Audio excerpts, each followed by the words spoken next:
So na-charge ko na ito mga ilang minuto na. Tingnan natin kung aandar. Tanggalin ko muna to.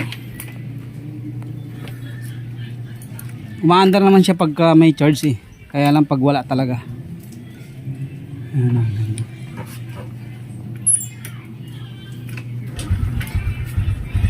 Ayan o, umaandar siya. Medyo may usok na rin. So i-tester natin yung kanyang battery para makita natin yung kanyang charging.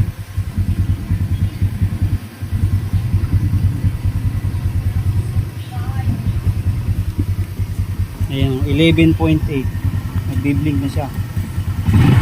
Ayan, wala talaga siya. Walang kagalaw-galaw.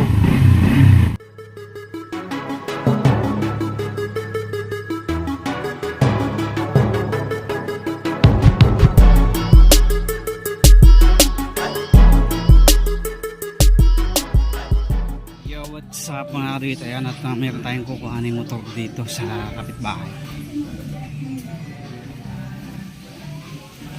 Ayaw na kasing mag-charge nito kaya palaging lobat. Tinitirik si madam.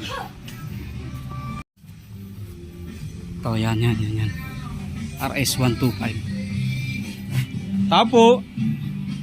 So, nandito na mga kaduit yung motor. Ito, inayos ko na nung nakaraan. Ang problema nito, na-diagnose ko nga na yung charging niya ay talagang hindi na okay, nalulubat na siya. Parang nangyayari, kinukonsume niya lang yung laman ng battery, and then kapag naubos na, hindi na siya andar kasi wala nang supply ng accessory wire sa kanyang CDI.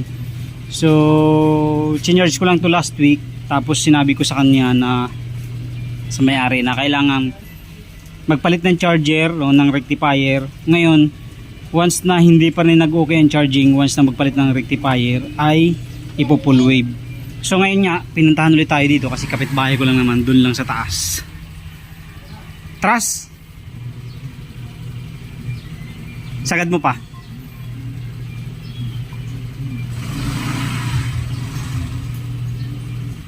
Okay.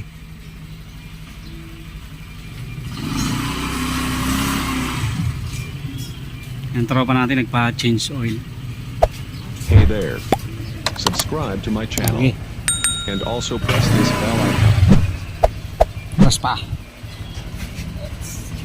Ayan na. Isa pa. So nagpa-change oil lang siya dahil abot na ng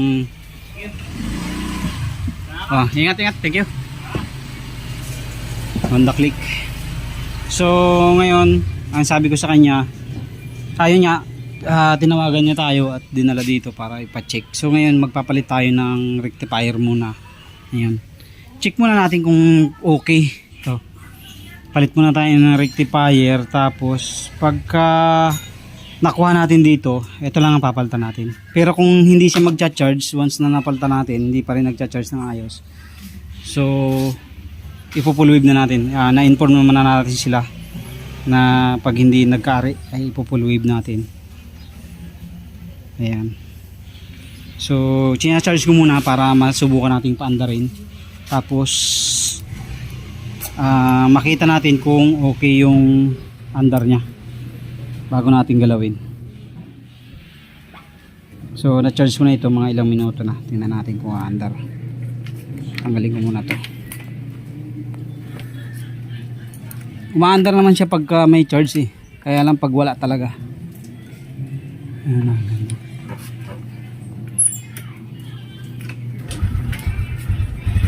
Ayan o, umaandar siya.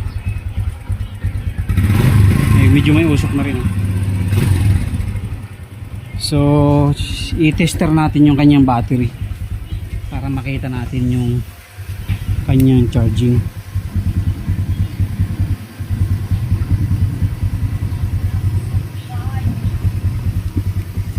Ayan, 11.8. Nagbi-blink na siya. Ayan, wala talaga siya. Walang kagalaw-galaw.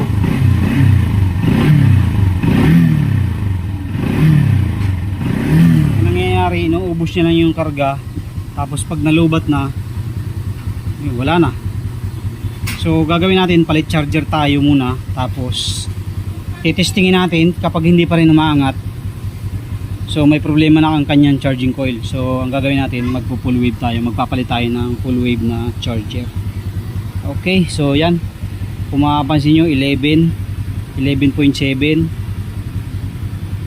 Ayan, 11.8. Nababa, nataas, ano siya, nagbabawas na siya ng karga.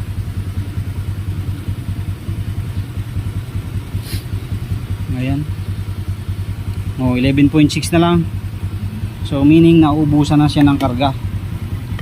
Kaya ang gagawin natin, baklasin muna natin flarings, tapos palit tayo ng bagong charger muna.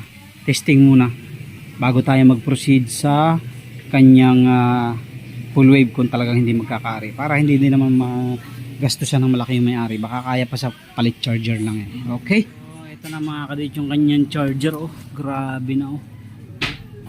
Dumi na. Ang dumi na. So gagawin natin, tatanggalin natin yan. Papalitan muna natin ito. Subukan muna natin itong bago. Para matesting natin kung magcha-charge nga.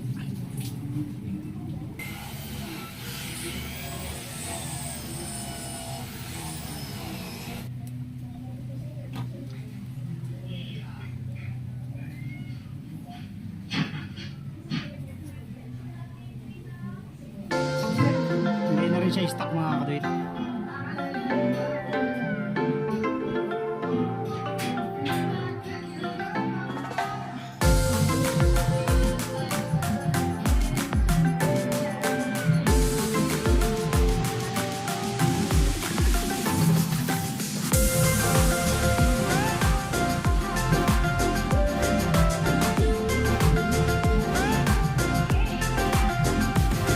So ito na mga kadit, nakabitan natin ang bagong rectifier at pumayag na si ating na hindi na natin muna i-full wave. So ayan na, 12.7 sa idle nya. Tapos nagti 13.1 na, nagcha-charge siya ng konti.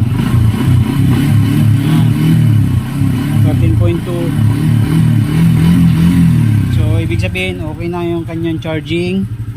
So lobat pa lang yan, kaya ganyan. So observe na lang daw ulit niya kung sakaling hindi na talaga gaganda yung charge.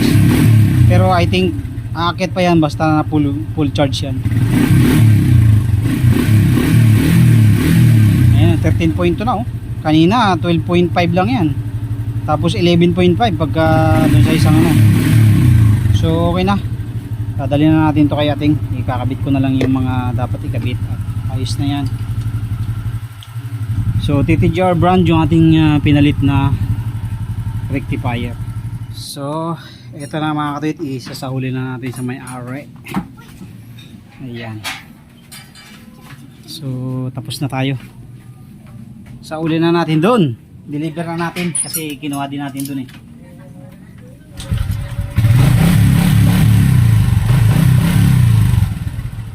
Okay. So yun lang naging problema, nagpalit tayong charger, hindi pa rin siya ganun kalakas. Pero kung ang susupply niya regular na mga lights lang, hindi na maglalagay ng mga extra, okay pa yan.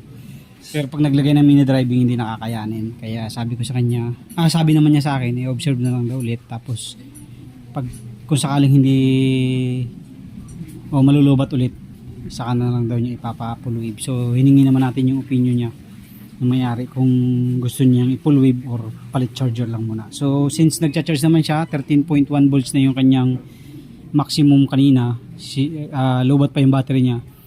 So pag nag-full charge yan, so magbabalik sa normal. Kahit mga 13.5 lang, okay pa yan pag sa stock. Okay? So yun lang po. Thank you very much po. God bless po sa inyong lahat. Thank you.